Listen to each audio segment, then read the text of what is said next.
자, 우리가 이제 로마서 9번째 시간입니다.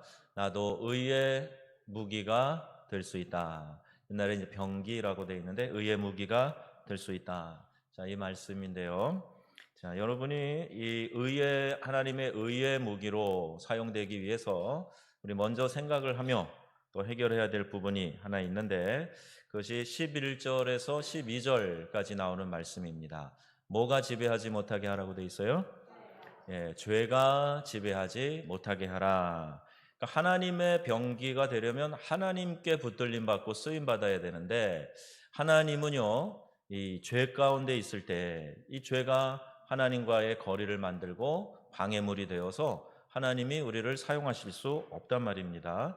그러니까 죄가 나를 붙들고 쓰지 못하도록 죄의 지배를 당하지 않아야 된다 하는 건데요. 혹자는 이렇게 얘기하는 사람이 있어요. 내가 구원받은 하나님의 자녀가 됐는데 까짓거 그 죄 조금 지으면 안 됩니까?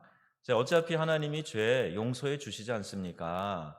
영원 멸망 형벌 받을 우리의 원죄도 용서해 주셨는데 우리의 삶에 일어나는 우리의 자범죄들, 죄악의 부패성이 남아 있어서 생기는 죄악들 하나님 용서해 주실 건데 적당히 조금은 죄를 지어도 안 됩니까? 자, 이렇게 물어볼 수가 있어요.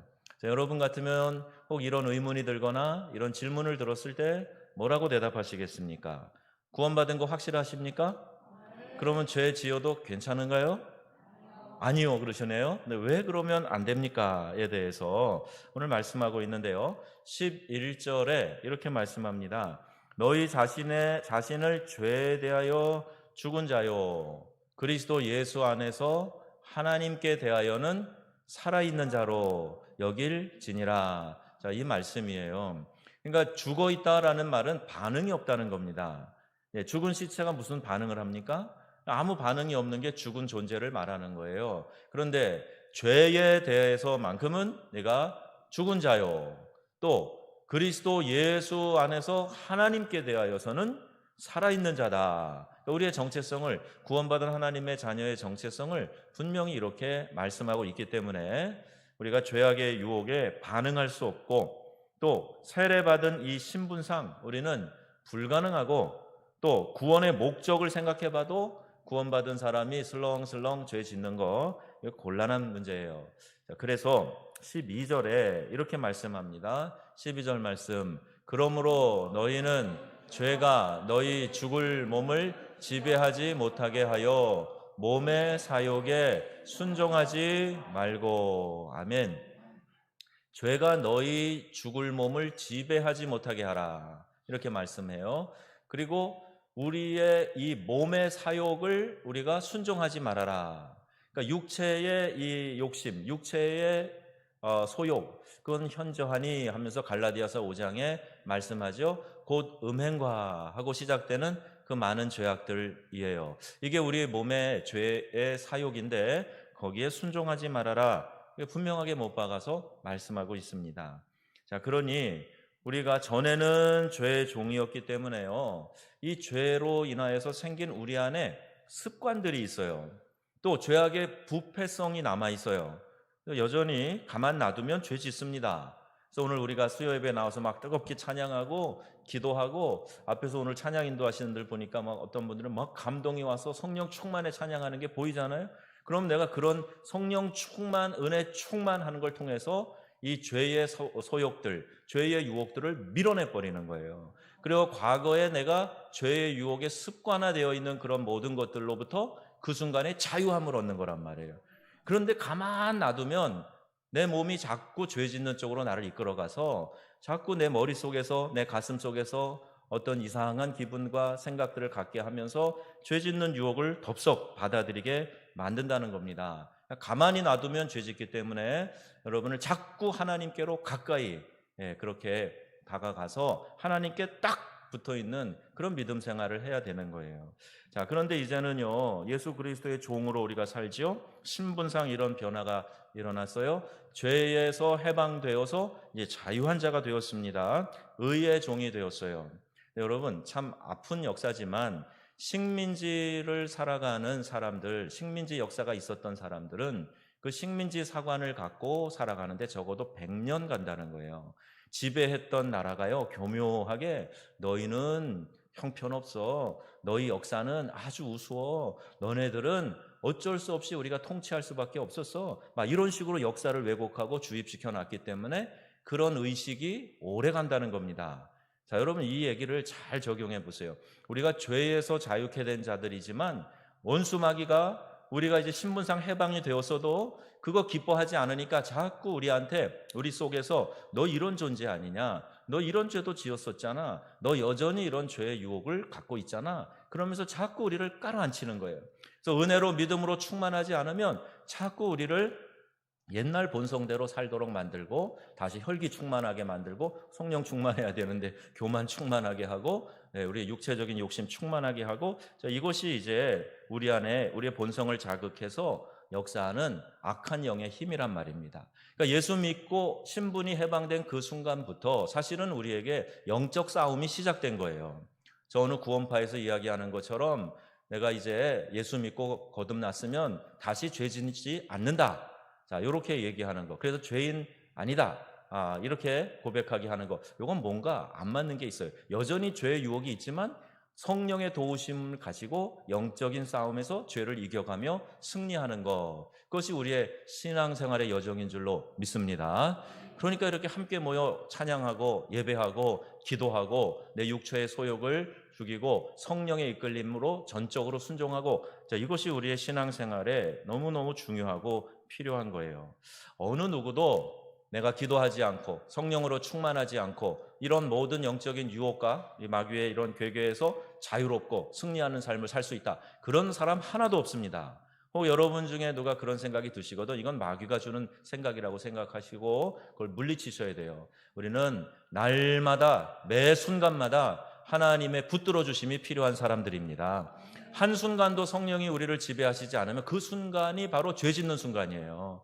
그러니까 늘 하나님 내 생각을 지배해 주시고 내 마음을 지배해 주시고 내 모든 언행을 주관하여 주옵소서. 내 이 입술에 파수꾼을 세워 주옵소서. 그래서 주의 말씀을 읊조리고 그 말씀을 즐거워 주야로 묵상하는 사람이 복 있는 사람이라. 시냇가에 심은 나무처럼 시절을 쫓아 과실을 맺고 그 잎사귀가 마르지 아니함 같으니 그 행사가 다 형통하리로다. 이런 축복의 말씀이 있는 거예요. 여러분, 하나님 말씀 안에 성령의 인도하심 가운데 늘 살아가시는 귀하고 복된 성도님들이 다 되시기를 바랍니다.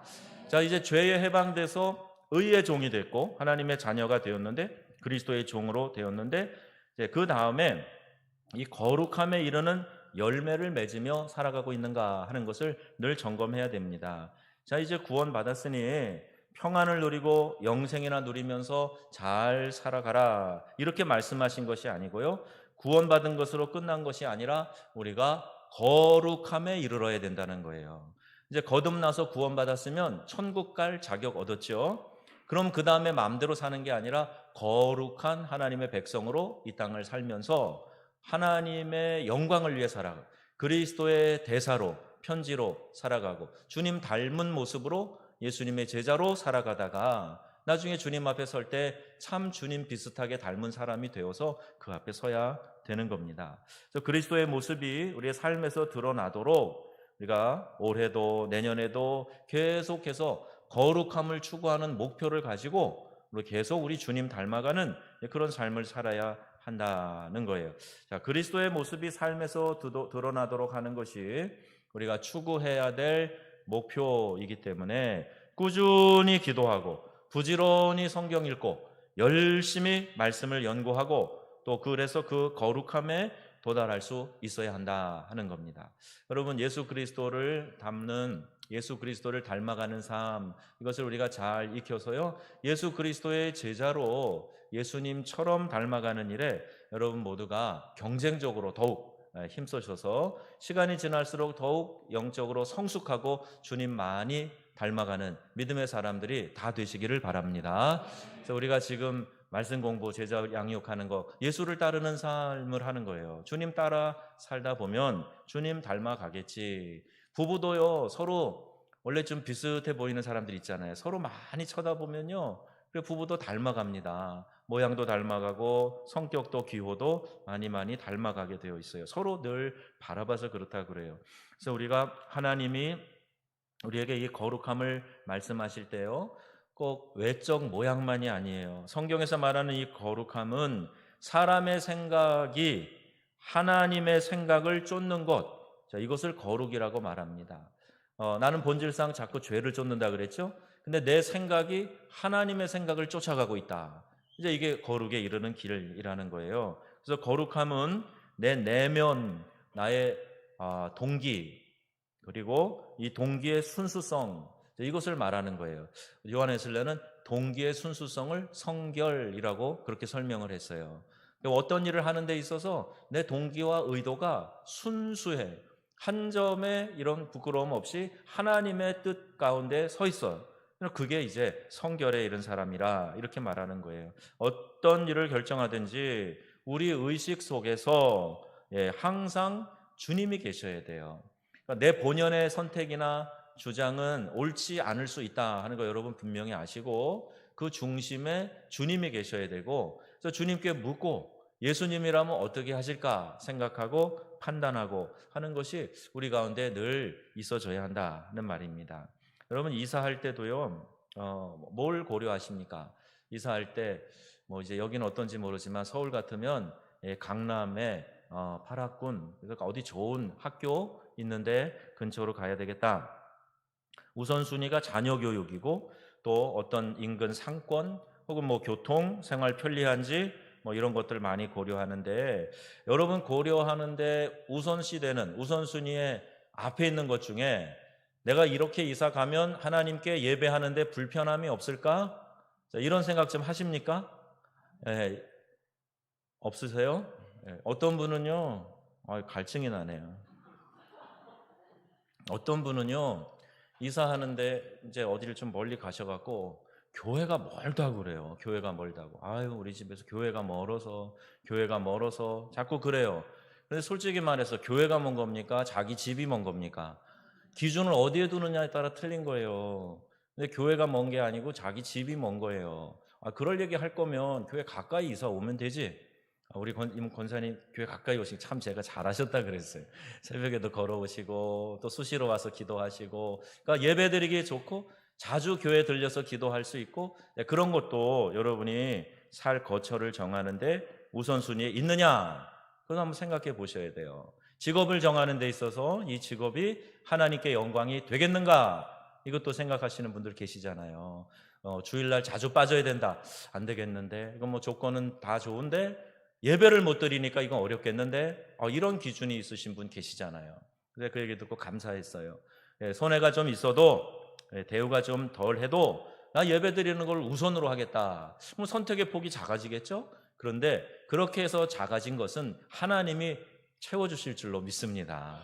하나님이 여러 가지 다른 방편으로 채워주시는 거예요. 그러니 우리의 삶의 선택의 기준이 하나님이어야 하고, 하나님께 예배하는 것이어야 되고, 나를 영적으로 굳게 세워줄 말씀이 있고 신앙생활에 도전을 주는 믿음의 동역자들과 교제할 수 있는 교회, 아무 때나 달려가서 예배하고 기도할 수 있는 그런 교회, 이렇게 내가 예배하며 교회를 섬겨야 되겠다, 이 마음이 있어야 된다는 거예요. 늘 하나님 관점에서 생각하고 계속 하나님 닮아가는 일을 선택하다 보면 우리의 삶이 이제 경건해지고 거룩에 도달하게 되고, 그런 모든 내 생각의 동기가 순수해지고 하나님의 성결의 은혜를 체험하게 될 줄로 믿습니다. 성령이 우리의 깊은 의식까지도 만지셔서 거룩함을 추구하는 쪽으로 계속 가야 돼요. 세상에서 가치가 뭔가, 이것을 하나님께로 초점이 맞춰져 있어야 된단 말입니다.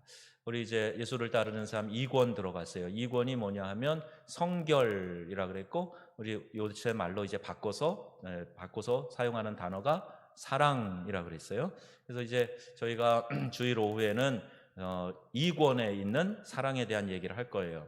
개인적인 사랑에 대한 거 많이 다룰 거예요. 근데 지금 제자 양육반에서 수요일 금요일에 하고 있는 것은 6권에 있는 거예요. 이웃을 향한 사랑에서 제일 먼저 가정 이야기를 했어요. 그래서 우리가 이 거룩함을 추구하면서 성령이 우리의 의식을 거룩하게 만들어 주시도록 우리 이웃 사랑하고 우리 가정 안에서 그 사랑을 구체적으로 실천하고 하나님이 기뻐하실 일이 무엇인가를 삶의 목표로 한번 세워보자. 그래서 그 양육반에서 1년 후, 2년 후, 3년 후, 5년 후, 10년 후, 20년, 30년, 50년 후에 나는 어떤 일을 이루어 가겠다라는 거룩한 목표를 한번 세워보자. 자, 이렇게 해서 서로 발표도 하고 저 이야기도 나눴습니다. 여러분, 이렇게 하나님을 기준으로 해서 하나님이 내 삶을 어떻게 바라보실까? 어떻게 평가하실까? 이것이 여러분의 의식 속에 늘 있어지기를 바랍니다. 하나님 보시기에 아름다운 삶이 되는 것이죠. 빌립보서 4장 8절 말씀입니다. 함께 읽습니다. 끝으로 형제들아, 무엇에든지 참되며 무엇에든지 경건하며 무엇에든지 오르며 무엇에든지 정결하며 무엇에든지 사랑받을 만하며 무엇에든지 칭찬받을 만하며 무슨 덕이 있든지 무슨 기림이 있든지 이것들을 생각하라. 아멘. 목욕탕에서 바가지 2개 쓰면서 안 내놓는 어느 교회 권사님 얘기했죠. 산기도 가서 은혜는 쏟아졌는데 바가지는 안 빌려주는 그런 권사님 저기 가면 있다는 거예요. 그러면 안 됩니다. 은혜 받았으면 사랑으로 나누고, 은혜 받았으면 용서하고 관용하고, 은혜 받았으면 양보하고 덮어주고, 이런 것이 성령의 은혜예요. 나는 더 이기적으로 돼가고 더 독해지고 이마에다가 맹견주의 써갖고 돌아다니고 그러면 안 된단 말이에요. 나 건드리기만 해봐라 폭발한다. 그리고 인상파로 살아가면 안 된단 말입니다. 어떤 분들은 영화나 드라마에 빠져가지고요, 이 폭력적, 비윤리적, 선정적인 것에 자꾸 자기를 노출시켜서 오염되는 경우도 있어요. 그러면 주의하셔야 됩니다. 아침에 우리 이제 아침 식사를 좀 늦게 하는 편인데 식사할 때 아침 드라마가 나오더라고요. 그 시간에 딱. 그런데 대부분 뭐 건강한 내용도 있지만 그렇지 않은 내용들도 있는 것 같아요. 거기에 이제 심취되면 안 좋아지는 거죠. 영화도 마찬가지입니다. 그래서 우리가 하나님의 말씀과 또 우리 함께 신앙생활하는 믿음의 경건한 자녀들의 교제를 더 중요하게 생각해야지 이 세상의 영향력에 많이 물들고 그것이 기준이 되어서는 안 된다는 거예요. 빌립보서 4장 8절 말씀을 늘 여러분 가까이 두고 암송하시면서 정말 내가 이렇게 무엇에든지 경건하며 오르며 또 정결하며 사랑받을 만하며 이런 삶을 살고 있는가, 삶으로 그렇게 살아가고 있는가, 이걸 점검하자는 겁니다. 배우자들에 대한 배우자의 영향력도 크기 때문에 결혼 대상자도 가능한 신앙 안에서 좋은 사람과 만나야 돼요. 또 부득불 믿지 않는 사람을 만난다고 해도 여러분 꼭 단단히 마음 먹고 헤어질 각오라도 하고 우리 신앙으로 먼저 하나 돼서 그 다음에 결혼합시다. 자, 이렇게 좀 믿음의 배짱을 가지고 또 그렇게 했으면 좋겠어요. 여러분 이런 신앙을 가지고 우리 자녀들 결혼하는 걸 위해서 함께 기도하면 좋겠습니다. 자, 이제 13절 말씀이에요. 우리를 의의 무기로 드려라 그랬습니다. 진짜 거듭난 그리스도인은요, 주님의 일을 다 할 수 있어요. 거듭난 자만이 의의 무기로 살아갈 수 있습니다. 여러분 국회의원 되려면 이번에도 선거할 때 보니까 뭐 정당에 공천 받아야 되고, 그래서 여기는 뭐 공천 받으려고 막 목숨 걸더라고요. 공천만 받으면 거의 되니까. 그래 민주당에 공천 받으려고 그러고, 또 선거 치러야 되죠. 판검사 되고 의사 되고 또 뭐 어떤 기업의 총수가 되고 대통령 되고 그러려면 이런 직위와 직업 이거 쉽게 됩니까? 모든 과정을 막 수없이 많이 어려운 과정을 넘어서야 이거 되는 거 아닙니까? 자, 그런데 이런 것 같은 아주 좋은 것들을 하나님께서 예를 들어 지금 이런 내용들을 이런 직업과 직위를 쭉 펼쳐놓고 아무거나 한번 선택해봐라 그런다면 그 얼마나 쉽고 좋겠습니까? 그런데요, 주님은 이보다 더 큰 특권을 믿는 성도들에게 다 주셨다는 거예요.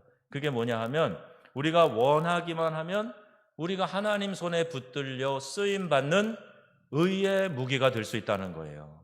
오늘 찬양 인도자가 내가 이렇게 하나님께 쓰임받아서 참 좋다 막 이런 얘기를 했는데, 어떤 모양이든지 하나님께서 우리를 의의 무기로 사용해 주신다 하는 겁니다. 근데 이거는요, 거듭난 사람이면 누구나 다 하나님께 붙들림 받고 쓰임 받을 수 있다는 거예요. 이 엄청난 사실을 여러분 알고 있으십니까? 알고 있으셨어요? 나는 거듭났기 때문에 하나님께 쓰임 받을 수 있다. 이 사실을 알고 계십니까?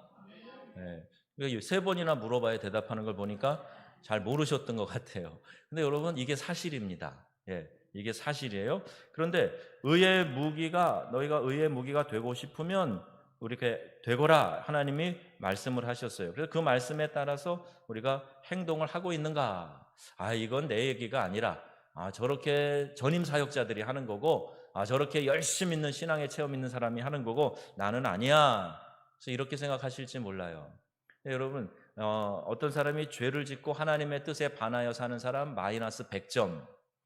그리고 어떤 사람이 주님을 위해서 열심히 수고하고 헌신하고 살아가는 사람 플러스 100점. 그러면 아무것도 안 하는 사람은 몇 점입니까? 몇 점 주시고 싶으세요? 빵점. 그런데요, 저 빵점보다 그래도 한 10점은 줄까? 이런 마음 드시는지 모르겠는데 아무것도 안 하는 사람도 마이너스 100점이에요. 왜? 내가 하나님을 위해서 아무것도 안 하는 것은 내 선택이 되어서는 안 됩니다. 거듭난 그 순간 우리는 사명을 가지고 이 땅을 살아가는 사람들이기 때문에 그래요. 그러니까 여러분 모두가 다 내가 하고 싶건 하고 싶지 않건 우리 모두는 다 의의 병기로 주님께 쓰임 받아야 할 사명이 있는 사람들입니다. 우리 개인적으로도 그렇고 교회도 마찬가지예요. 그 복잡한 얘기 하지 마세요.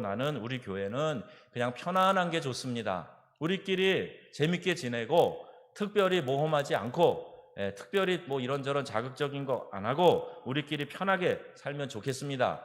아니요, 성경은 우리에게 그렇게 말씀하지 않습니다. 우리가 그리스도의 제자 돼서 이 땅을 뒤집어 놓으라고 하나님이 우리를 의의 병기로 부르신 거예요. 오순절 성령 강림 사건 이후에 어떻게 됐는지 아시죠? 그들이 튀어나갔어요. 그래갖고 세상을 뒤집는 사람들이 되었어요. 성령이 임하시니까 권능을 받았는데 그 권능이 그냥 가만히 이렇게 움츠리고 있지 못하게 만든 거예요. 그 권능으로 뛰쳐나가서 예수가 메시아라고, 예수가 하나님의 아들이라고, 그 예수를 통해서 우리가 구원받는다고 그렇게 전하다가 잡혀가기도 하고 사자 앞에 서기도 하고 매를 맞기도 하고 생명을 바쳐가면서 그 복음 증거하는 사람이 됐단 말입니다. 기억하세요. 아무것도 안 하면 마이너스 100점입니다. 그러니까 여러분 플러스 100점인 성도들 다 되시기를 바랍니다.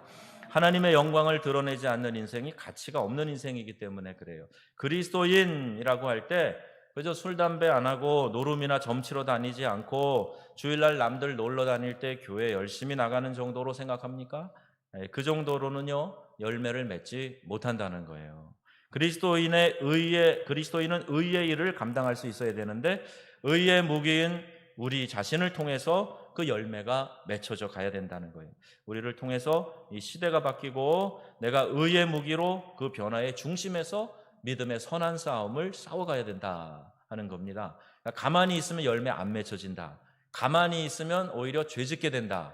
성령 충만하고 은혜 충만하고 뜨거워지고 그리고 여러분 사명으로 충만해서 열매 맺는 데 힘쓰는 삶을 살아가시기 바랍니다.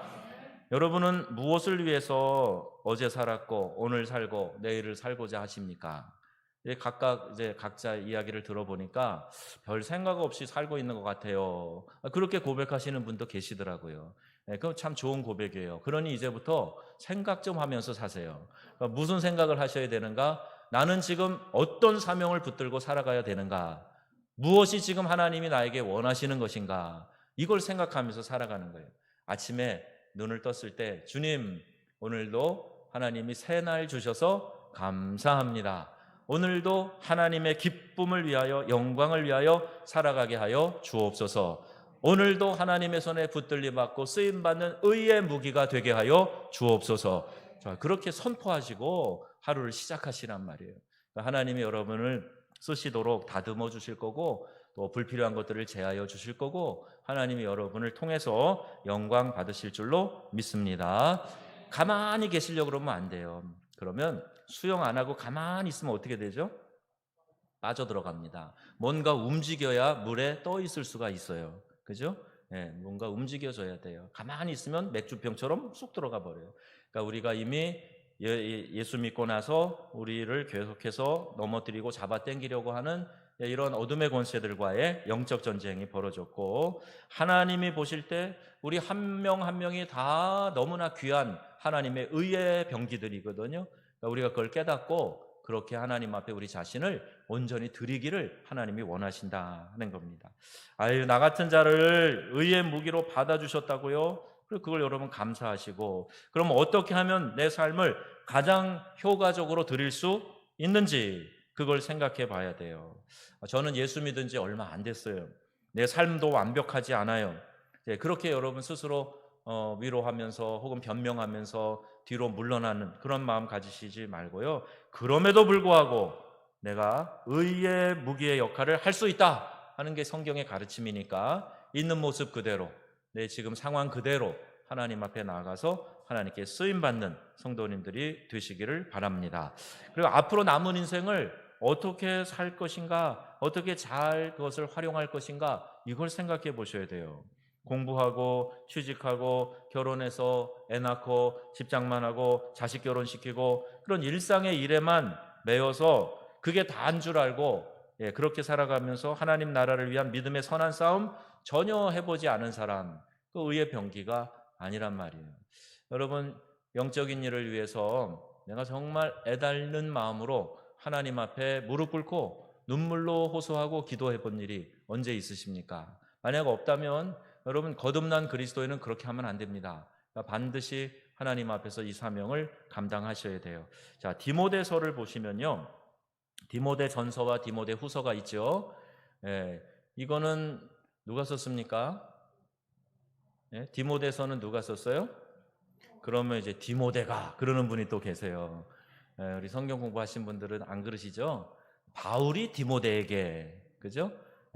그래서 성경에 목회 서신이라고 하는 서신이 나와요. 바울이 쓴 13개의 서신 가운데 목회 서신이라고 분류되는 것 중에 하나가 디모데 전후서와 디도서입니다. 그러니까 바울이 이 젊은 사역자 디모데에게 이렇게 목회하거라 하는 코칭을 하는 그런 편지라고 생각하시면 돼요. 그래서 이 목회 서신인 디모데 전후서를 보면서, 디도서도 마찬가지, 디도에게 보낸 편지죠. 그걸 보면서 이런 말씀 우리가 좀 보게 되는데, 디모데전서 1장 18절 말씀이에요. 자, 같이 읽겠습니다. 아들 디모데야,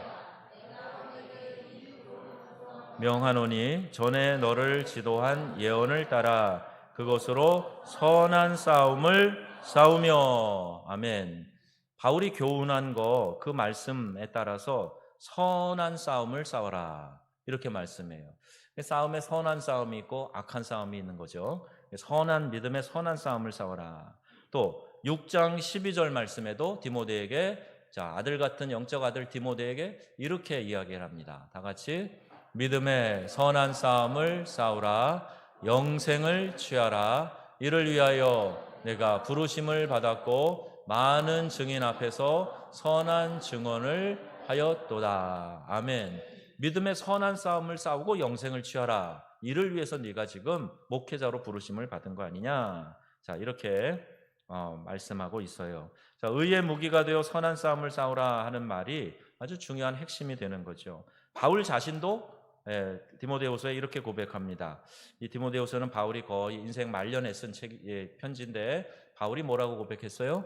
나는 선한 싸움을 싸우고 나의 달려갈 길을 마치고 믿음을 지켰으니. 아멘. 바울 자신이 그렇게 살았다는 거예요. 그리고 믿음을 굳건히 지켰다, 이렇게 고백하는 겁니다. 이 사회는요, 우리가 믿는 성도들이 책임져야 됩니다. 이 땅에 4천만이 넘는 불신자들에게 소망이 생기고 우리로 인해서 사회가 변화되고 우리로 인해서 850만 성도가 강건해질 수 있어야 된다는 거예요. 자기 혼자만 신앙생활 잘하는 것으로 끝나서는 안 됩니다. 이를 위해 우리가 알아야 될 것이요, 내가 영의 양식으로 건강해지고 성장하고 힘을 얻게 하는 내 교회는 내가 책임지고 아름다운 신앙의 공동체로 만들겠다 하는 이 믿음의 선언이 여러분들 가운데 있어야 됩니다. 여러분 한 분 한 분이 그와 같은 일에 강렬한 소망을 가지고 하나님께 기도해야 돼요. 그래야 교회를 아름답고 건강한 교회로 세워갈 수 있기 때문에 그래요. 어떤 분들은 하나님이 하시죠, 하나님이 하신다, 이 말을 쉽게 하는데 그 말을 하는 저희를 가만히 보면 이런 거예요. 나는 아무것도 수고와 노력을 기울이지 않고 그냥 하나님이 알아서 해주시겠지. 이렇게 맡기는 거예요. 이건 운명론자와 별로 다르지 않은 그런 생각 갖고 있는 분들도 있어요. 그러면서도 뭐 이슬람 교도들이 인샬라 하듯이 다 하나님의 뜻, 하나님이 알아서 할 거다. 그리고 내가 해야 될 일들도 안 하는 거, 그게 아닙니다. 내 할 일 안 하고 하나님께 책임 전가하라고 하나님이 알아서 하시겠지. 이게 아니에요.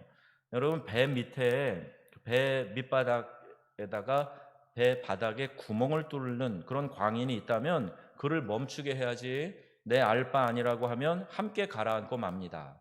자, 한 사람을 소개할게요. 디트리 보네퍼라는 사람이에요. 여러분 아시는, 많이 들어본 이름인데 독일의 신학자죠. 미국에서 20대에 이미 박사학위를 받고 아주 뛰어난 인재였어요. 그런데 이제 2차 대전이 나서 독일에 그가 여러 사람의 만류에도 불구하고 그가 다시 들어갑니다.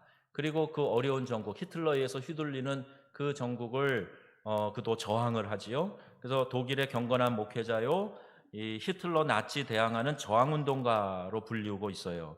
그가 히틀러 암살단을 협조하고 도왔다가 이제 잡혀서 2년 후에 형장의 이슬로 사라지게 됩니다. 디트리 보네퍼가 남긴 여러 유명한 말들이 있는데 잠시 후에 쭉 한번 들어보실 텐데요. 이 세 가지 말이 참 의미 있는 말이라고 저는 생각을 해요. 혹시 읽어지십니까? 예, 하고 싶은 일을 하지 말고 옳은 일을 하려고 하라. 예, 그냥 하고 싶다고 하지 말고 그게 옳은 일이냐 생각해서 하라는 거예요. 그의 시에 나오는 글귀입니다. 또 하나는요, 악을 보고도 침묵하는 것은 그 자체가 악이다, 이렇게 얘기했어요. 히틀러 암살단에 참여하면서 그가 했던 말입니다. 또 하나, 교수형에 처해지기 직전에 이런 말을 남겼어요. 뭐라 그랬냐 하면요, 이것이 마지막이다. 그러나 나에게 있어서 새로운 삶의 시작이다. 천국 소망이 분명했던 사람이죠. 이 땅에서는 내가 이렇게 장렬하게 사라지지만 이건 또 다른 새로운 삶의 시작이다, 그랬습니다. 자, 우리 한번 간단하게 그의 말을 정리한 내용을 한 1분여 되는데 한번 들어보실까요? 진정 그리스도는 오늘 우리에게 무슨 의미가 있는가? 신앙 없는 세계에서 교회의 존재 의의는 무엇인가?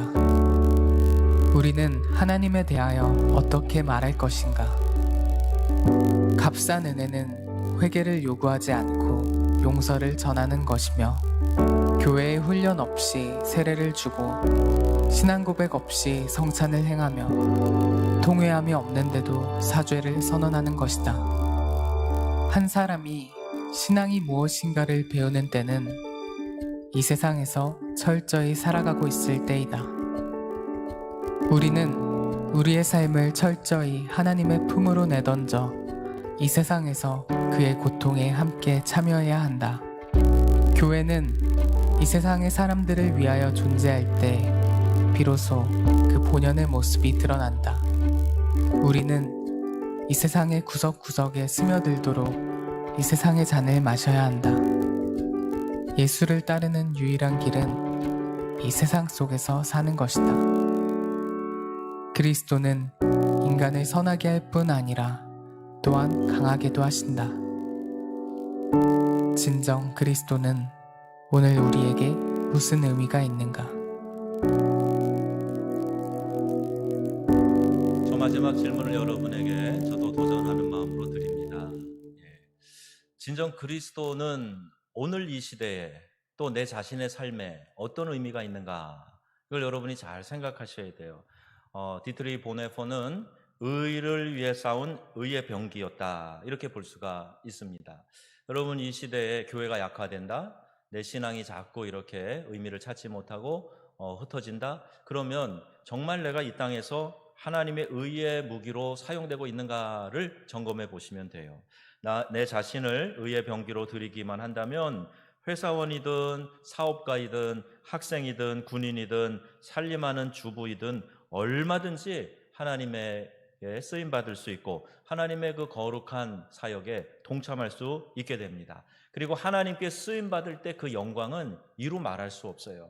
우리 찬양 인도하시면서 아이들을 가르치시면서 또 교회 와서 열심히 막 수고하고 봉사하시면서 찬양대원으로 쓰시면서 뭐 이렇게 여러 가지 봉사를 하면서 그 안에서 역사하시는 하나님을 경험할 뿐만 아니라 바깥에 나가서 어려움 속에 있는 이들, 추위에 떨고 있는 이들, 어떤 것에 억압당해서 자유를 잃어버리고 고통스러워하는 이들, 먹고 입고 쓸 것이 없는 사람들, 외로운 사람들, 병든 사람들, 그 사람들에게 가서 그리스도의 사랑으로 행하는 모든 것들이 바로 우리가 의의 무기로 하나님께 쓰임받고 있다 하는 거예요. 아마 전율을 느끼실 거요. 그때 하나님의 성령의 역사를 경험하면서 야, 이게 믿는 자의 삶이로구나, 그런 감동이 있으실 거요.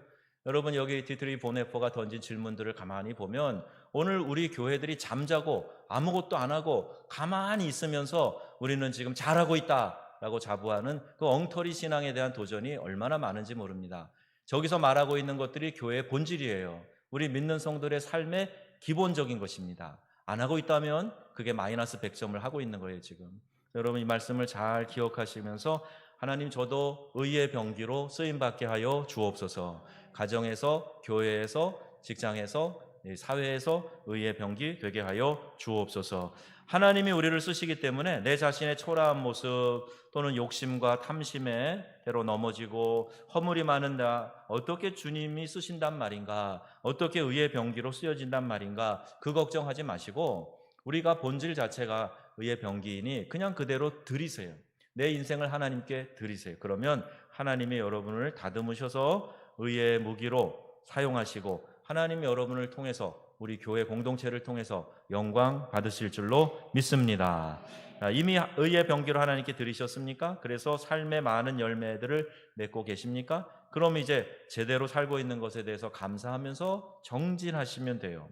그럼 이렇게 기도하세요. 하나님, 보잘것없는 나를 받아주시니 감사합니다. 하나님께서 나를 이 땅에 보내신 뜻이 나를 통하여 영광을 받으시는 것이라면 잘 살겠습니다. 제 삶을 온전히 하나님께 드리겠습니다. 더 편리한 도구가 되겠습니다. 자, 이렇게 하나님께 드리세요. 아직까지 이 얘기가 뭔지 모르다가 오늘 처음 들으셨으면 하나님, 이제부터라도 제가 의의 무기인 것을 알아서 하나님 손에 붙들림 받고 쓰임 받기를 원하나이다. 주여, 제가 여기 있사오니 저를 사용하여 주시옵소서. 자, 이렇게 기도하세요. 그럼 하나님이 여러분을 통해서 이루실 놀라운 일들이 있을 겁니다.